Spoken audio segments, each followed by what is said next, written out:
And then the opportunity came up to go to the Alameda County Office of Education and authorize with a smaller portfolio, but with a larger brief.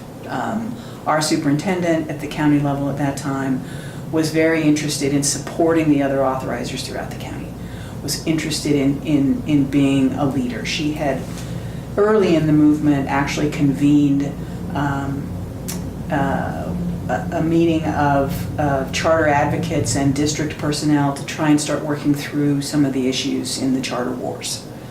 And so, it was a chance to take on have a more manageable portfolio, but take a more active role in developing practice. And that basically led me to work with our team at ACOE to write the grant that has now funded CARSNet, our statewide charter authorizers support network. ACOE, Alameda County? Alameda County Office of Education. Correct. Okay. Yes. The charter wars, say more about that. Well, California is a district authorizer state, primarily, and our statute is written that approving a charter is the default position. So a charter shall be approved unless there is evidence, specific factual findings on 3 specific criteria. Mm-hmm. And districts are specifically not permitted to deny a charter based on financial impact on their own district, but it is a direct financial impact. So chartering has been contentious in California from the beginning. Partly that's because that's a union issue. Most of our charters are not unionized.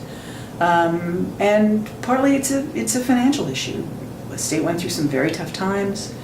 Revenues declined or were deferred, and every kid that walked out the door to a charter school was money out the door. And everybody who understands the economics of schools knows that you might lose one kid's worth of revenue, you're not saving one kid's worth of costs. It's just not a one-to-one correlation. So those wars have been going on for years and continue.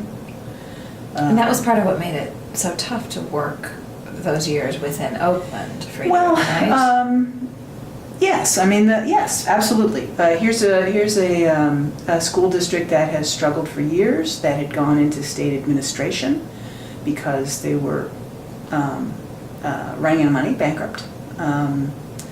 Performance had been consistently poor, large achievement gaps, and elected school board members, and to approve a charter that would take kids away, to see charters performing well when the district schools might be stagnant, although Oakland has been really making a strong comeback. We didn't have a charter meeting or we didn't have a board meeting with a charter item on the agenda that didn't have tons of people in the room and strong opposition being voiced to whatever it was. It didn't kind of matter what side it was. There was, it was always contentious.